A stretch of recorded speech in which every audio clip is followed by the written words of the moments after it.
एक समय की बात है। एक बुढ़िया थी। उस बुढ़िया के 7 बेटे थे।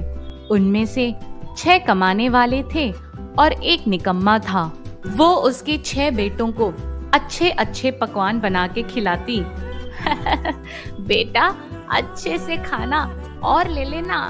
वो उसके 7वें बेटे को बचा कुचा और जूठा खाना खिलाती थी।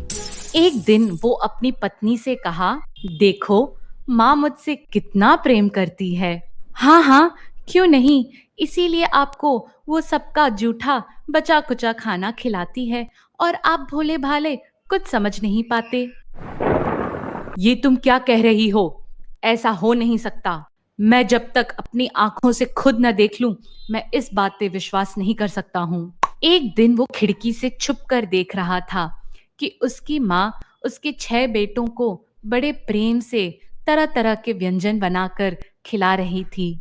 और जब वो 6 खाना खा के उठ गए, उनके थाली में से जूठन इकट्ठा करके एक थाली उसके लिए बना के रख दिया। यह देख के वो बहुत दुखी हुआ और जब वो अंदर गया तो उसकी माँ ने कहा, चल बैठ जा, खाना खा ले। नहीं माँ, मैं भोजन नहीं करूँगा। मैं परदेस जा रहा हूँ। अच्छा, तो कल क्या जाता, आज ही चला जाना। हाँ माँ, मैं आज ही निकल रहा हूँ। ऐसा कह के वो घर से निकल गया और गौशाला जा पहुंचा, जहां उसकी पत्नी गोबर के उपले थाप रही थी। सुनो, मैं परदेस जा रहा हूँ। तुम संतोष से रहना और अपने धर्म का पालन करना। स्वामी, आप आनंद से जाइए। आप मेरी चिंता ना करें। मैं राम भरोसे रह लूंगी। बस आप मुझे कोई अपनी निशानी दे जाइए ताकि मैं उसे देखकर धीरज करती रहूं। मेरे पास इस अंगूठी के सिवा और कुछ नहीं है। ये तुम रख लो और मुझे भी कोई अपनी निशानी दे दो। स्वामी, मेरे पास तो कुछ भी नहीं है। ये गोबर भरे हाथ हैं।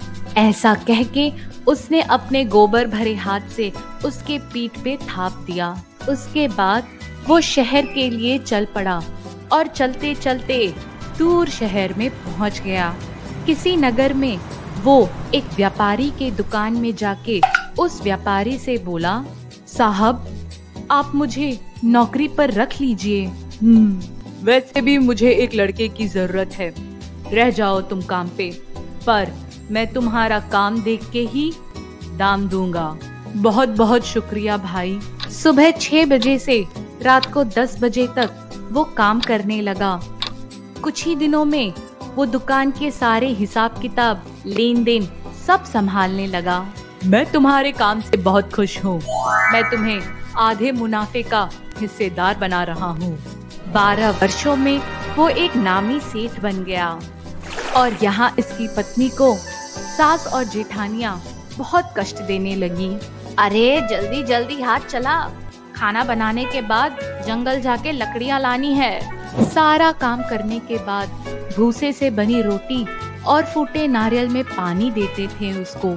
एक दिन जब वो जंगल जा रही थी लकड़ी लेने, रास्ते में उसने देखा कुछ औरतें संतोषी माता का व्रत कर रही थी, तो वो भी वहाँ ठहर के व्रत की कथा सुनने लगी।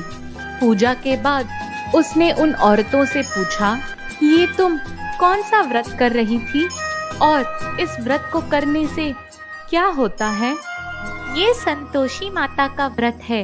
इसे करने से मन वांछित फल प्राप्त होता है और गरीबी, मन की चिंताएं, मुकदमाएं और कलह, रोग आदि नष्ट होते हैं। संतान सुख, धन, शांति, मनपसंद वर भी मिलता है और हाँ, दूर गए परदेस पति की दर्शन भी होती है। उसने व्रत की सारी विधि पूछकर जंगल से उठाई सारी लकड़ियों को बेचकर गुड़ और चना खरीद लिया। उसने पूजा की तैयारी करके संतोषी माता से कहा, माँ, मैं अज्ञानी हूँ, बहुत दुखी हूँ। आपके शरण में आई हूँ, मेरा दुख दूर करो माँ। अब वो हर शुक्रवार को व्रत करती और एक दिन माता को उसके ऊपर दया आ गई। अरे, कोई है? पत्र आया है। हाँ जी, मुझे दे दीजिए। हाँ हाँ, इस वाले पता पे ये वाला पत्र आया है। वो उसके पति का भेजा हुआ पत्र था और अगले शुक्रवार को उसके पति के भेजे हुए कुछ पैसे उसे मिले। तो उसने दुखी मन से संतोषी माँ से कहा, माँ, मैंने आपसे पैसे कब मांगे थे? मैं तो अपने पति का दर्शन मांगती हूँ। तब संतोषी माता ने प्रसन्न होके कहा, जा बेटी, घर जा, तेरा पति जल्द ही आएगा। और उधर संतोषी माता ने उसके पति के स्वप्न में दर्शन दिया और उसके पत्नी की याद दिलाई और कहा, जा, घर जा। पर माँ, मैं कैसे जाऊं? बहुत हिसाब बाकी है, लेन देन देखना है। मैं कैसे छोड़ के घर जाऊं? तू कल सुबह मेरा नाम लेकर घी का दीपक जलाकर फिर दुकान में बैठना। वो सुबह उठकर ऐसा ही किया। देखते ही देखते लेने वाले लोग रुपया लाने लगे और देने वाले लोग हिसाब करने लगे। देखते ही देखते भंडार के सारे माल बिक गए और शाम तक पैसों का ढेर लग गया। माता का चमत्कार देखकर वो बहुत प्रसन्न हो गया और अपने घर के लिए निकल पड़ा। वहां उसकी पत्नी रोज की तरह संतोषी माता के यहाँ गई और पूछी, माता, आज ये धूल कैसी उड़ रही है? तेरा पति आ रहा है। तू एक काम कर, लकड़ियों का 3 गट्ठर बना। एक नदी किनारे रख दे और एक यहाँ पे रख दे और एक अपने घर लेके जा। इन लकड़ियों को देखकर तेरे पति के मन में मोह पैदा होगी और घर जाकर कहना, सासू जी, लकड़ियों का गट्ठर लो, भूसी की रोटी दो और फूटी नारियल में पानी दो। आज मेहमान कौन आया है? उसने वैसा ही किया।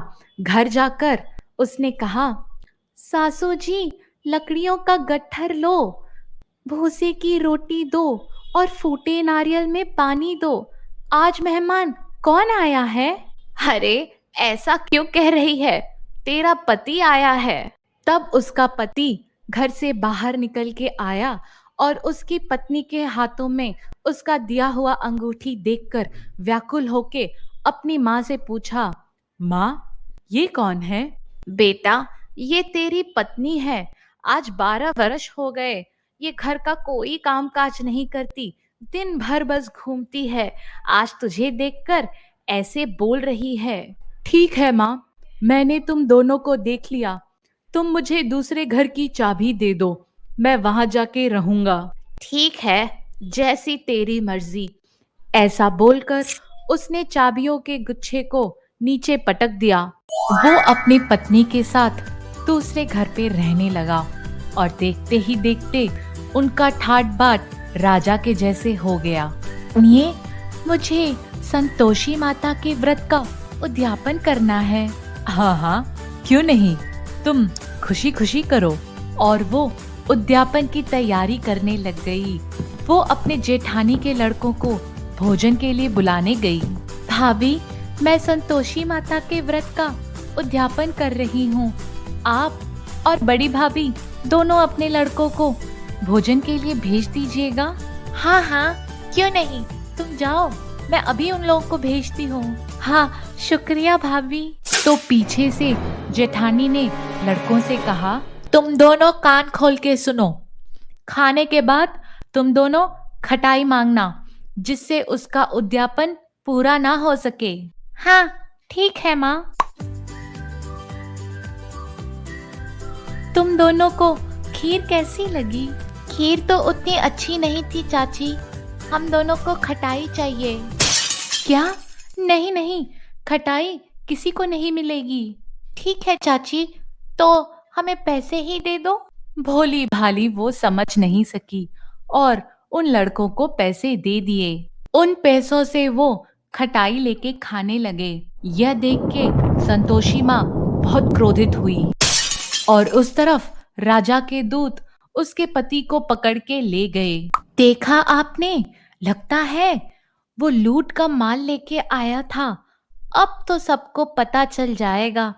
वो तो जेल की मार खाएगा। यह सब सुन के वो रोते हुए माता के मंदिर गई और बोली, माता, ये सब क्या किया आपने?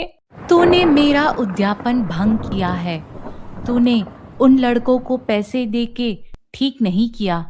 क्या तू इतनी जल्दी सब कुछ भुला दी? ठीक है माँ, मैं फिर से उद्यापन करूंगी। ठीक है, तेरा पति रास्ते में मिलेगा तुझे। रास्ते में उसको उसका पति आते हुए दिखा। जी, आप आ गए? हाँ, वो राजा ने मुझे मिलने के लिए बुलाया था बस। शुक्रवार उसने फिर से उद्यापन की तैयारी की। उसने अपने जेठ के लड़कों को बुलाया। ठानियों ने फिर से लड़कों को सिखा भेजा कि तुम खटाई मांगना। और इस बार लड़के भोजन करने के पहले ही खटाई मांगने लगे। चाची चाची, खटाई मिलेगी? नहीं, खटाई नहीं मिलेगी। आना हो तो आओ, वरना मैं ब्राह्मणों के लड़कों को बुला के भोजन करा दूंगी। उसने ब्राह्मणों के लड़कों को बुला के भोजन कराया और संतोषी माता के व्रत का उद्यापन किया। ये सब देख के संतोषी माँ बहुत प्रसन्न हुई और 9 महीने बाद उसको चंद्रमा समान एक सुंदर सा पुत्र दिया। पुत्र पाकर वो रोज संतोषी माँ के यहाँ जाने लगी। संतोषी माता ने सोचा, ये रोज यहाँ आती है, क्यों ना आज मैं इसके ससुराल चलूं। माता ने एक भयानक रूप धारण किया। गुड़ और चने से मुंह सना हुआ, बड़े बड़े होठ जिस पर मक्खियां भिनभिना रही थी। उसके घर पे पैर रखते ही उसकी सास ने चिल्लाया, देखो कौन चुड़ैल डाकिन घर में घुस आई है। कि बहू वहां खुशी खुशी आई और बोली, माँ देखो, मेरी माता घर आई है। मैं जिनका व्रत करती हूँ ये वही माता है, ये संतोषी माता है। तब सब लोग माता के चरणों में गिरकर बोलने लगे, हे माता, हम मूर्ख हैं। हमने आपका व्रत भंग करके बहुत बड़ी भूल की है। हम अज्ञानी हैं, आपके व्रत की विधि नहीं जानते। माता, आप हमसे प्रसन्न होके हमारे अपराध को क्षमा करें। माता ने प्रसन्न होके सबको क्षमा किया। तो ये थी संतोषी माता की व्रत कथा।